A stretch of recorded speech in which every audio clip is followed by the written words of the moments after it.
In Loon's Lace Episode 1, we found and launched our new boat on Lake Ontario and said goodbye to our much-loved Niagara 35 Fantasia 2.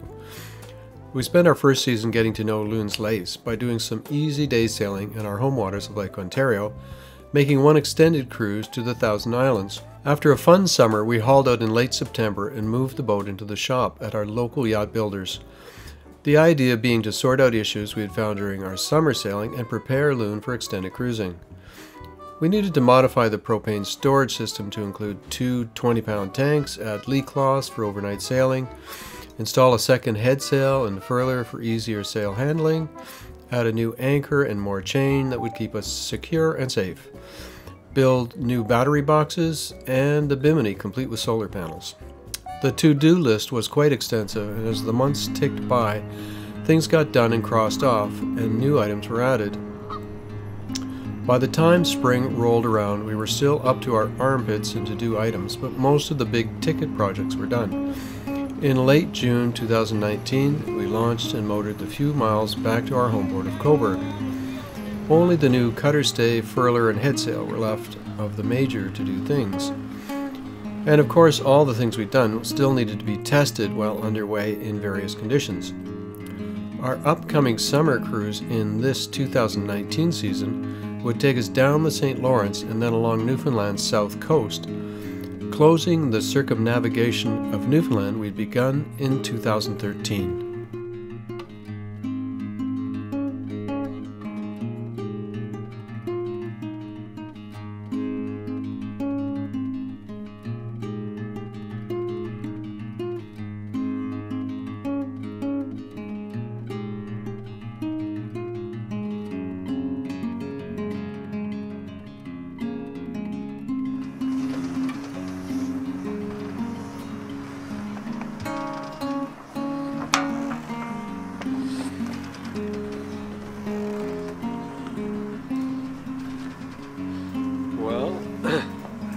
This is it, the night we're going to leave in the morning, and this summer we're going to close the Newfoundland Circle. So we're heading up the river for the third time. We'll revisit a few of our favorite spots: Quebec City, Gaspe, Ile de la Madeleine, and then on to Port Aux Basques and the South Shore.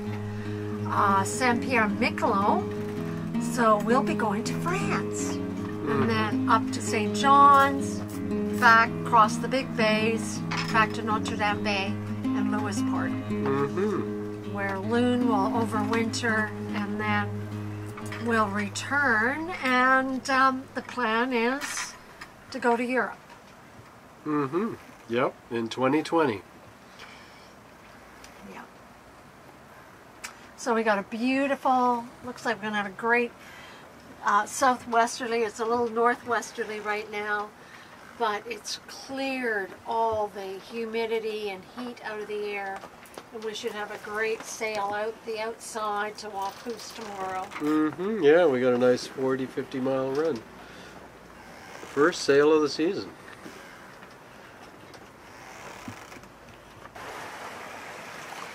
So this is more like it. We're going to go out and around Prince Edward County, out around the Wicked Bank and Point Petrie, but the wind really wasn't fair, so we've got a nice broad reach, and we're going down to Presqu'île. We'll go through the Murray Canal and run into Big Bay or somewhere down around Picton for tonight, and tomorrow into Collins Bay to pick up our new anchor chain. But it's beautiful sailing right now.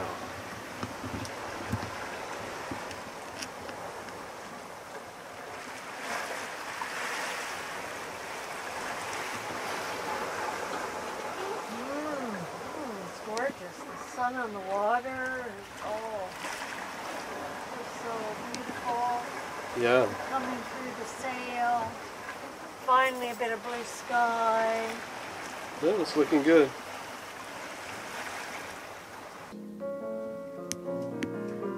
Is the gas on? It's probably not.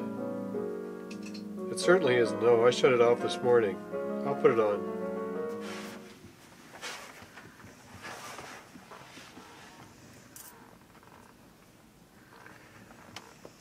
Well, that's the first meal of the season, and it looks spectacular. Nothing like a little quattro formaggi risotto. And fresh snow peas. Snow peas? No, those are green Yes. peas. No, they're snow peas. Are they? Mm-hmm. From Ontario. Uh-huh. And we both got addicted to pepperoncini after being in Italy last fall. It's good hot stuff.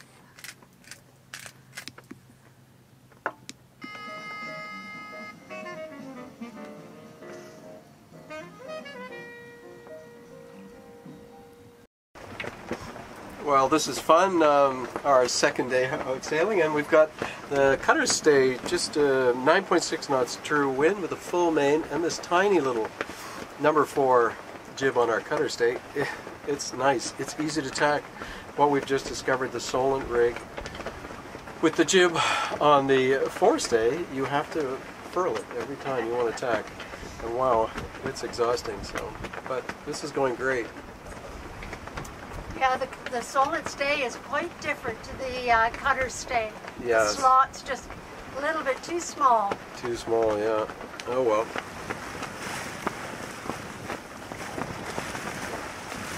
Nothing like a sail in long reach, though.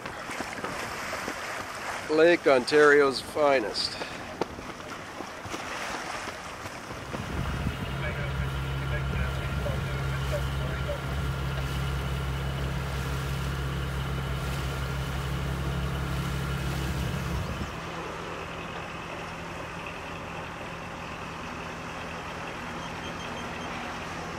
These are relatively new ones.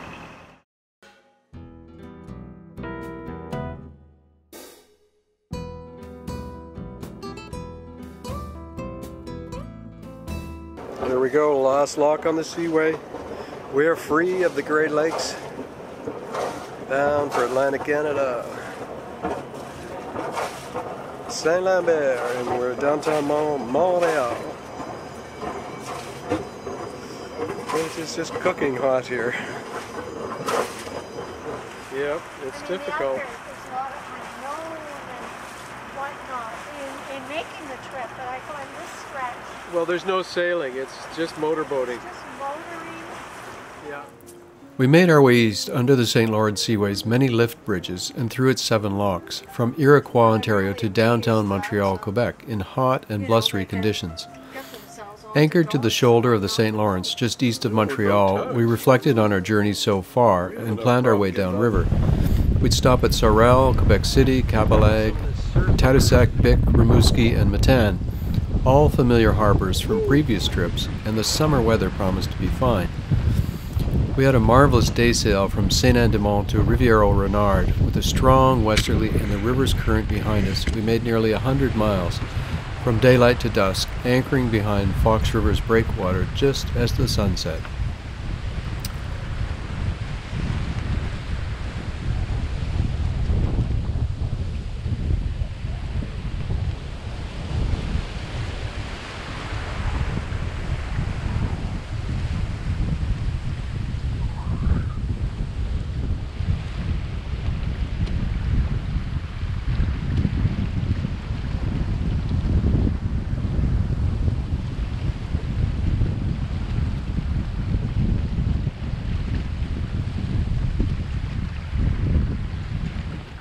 Another day sail east would take us around magnificent Cap Gaspe and into the bay to dock.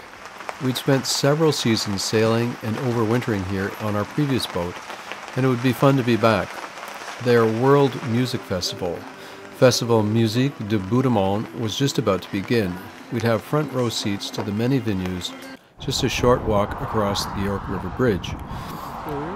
Gaspe is also great for provisioning, with local seafood and other Quebec products and produce. The marina has nice, updated facilities and an easy-to-access visitors dock. There are moorings, gas, diesel, etc. There's also a sailing school. Oh, no kidding. They have a lot of We plan to wait for a favorable weather window that would allow us to sail directly 230 nautical miles from Gaspe to Port Aux Basques on Newfoundland's south coast, from where our real cruise would begin. We're just walking up to Maison Willem Wakeham for fine dining. It's just at the top of the hill here. Okay, where are we tonight? We're at the Maison William Wakeham for dinner. It's kind of a tradition when we're in Gaspe. We always come here for dinner.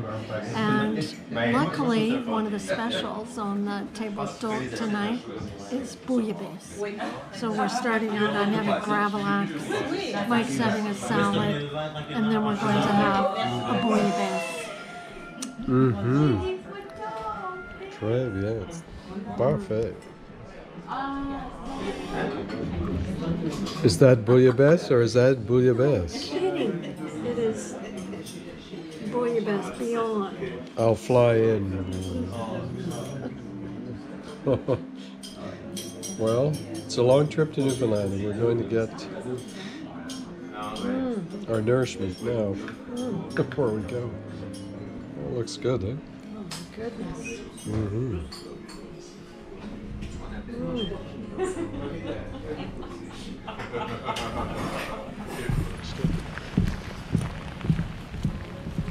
Oh well, the perfect way to end any dinner date.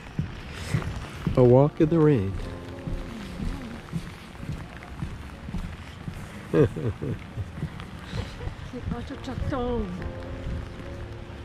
Yeah.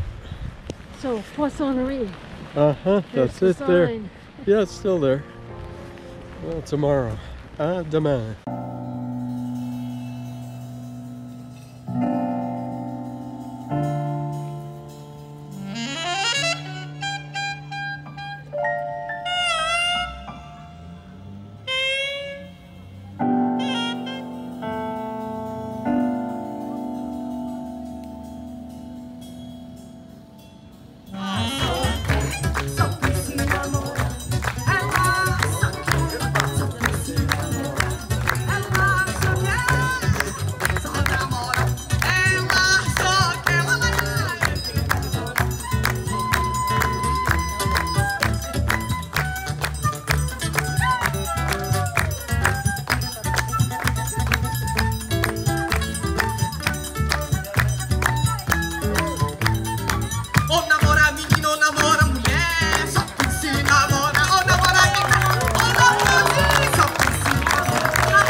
So we're finally going to get off to Port Aux Basques tomorrow.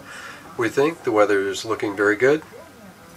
We were supposed to leave this morning, but we slept in. It was kind of a noisy night on the boat last night, and we didn't get much sleep, so it seemed the best thing to do.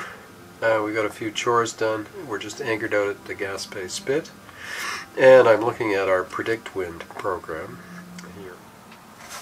So again, that's tomorrow morning, 7 August, 8 a.m. leaving, and the ship is at Cap Gaspe on the left.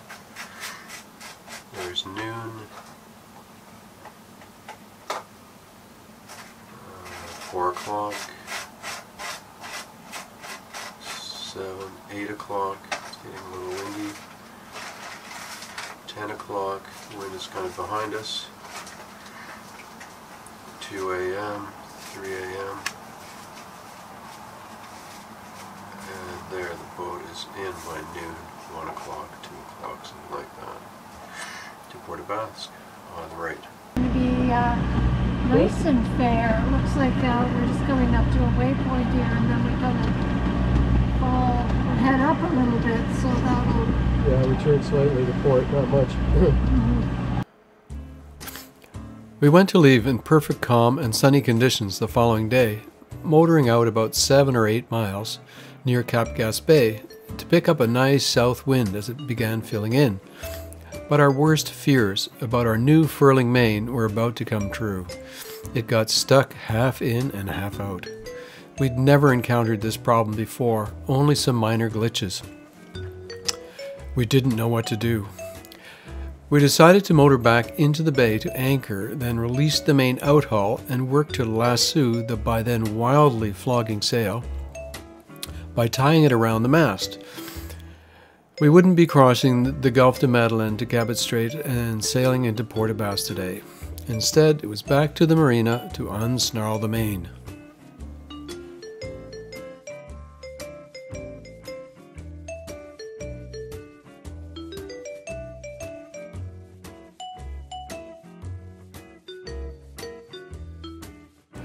We made it back to the dock in Gaspe, and the following day, after reading up on the subject of stuck furling main online, we were able to get the main unstuck. Just a minor hiccup in the furling process, I guess something you have to learn. The only way you can do it is by jamming it up, and possibly was caused by the internal extrusion, or maybe one of the battens came through the pocket, so that could be another issue as well, and we've taken that batten right out. Anyway, today it's looking much better than it was. We again have a furling main. So it's a long way up there to go and unravel it.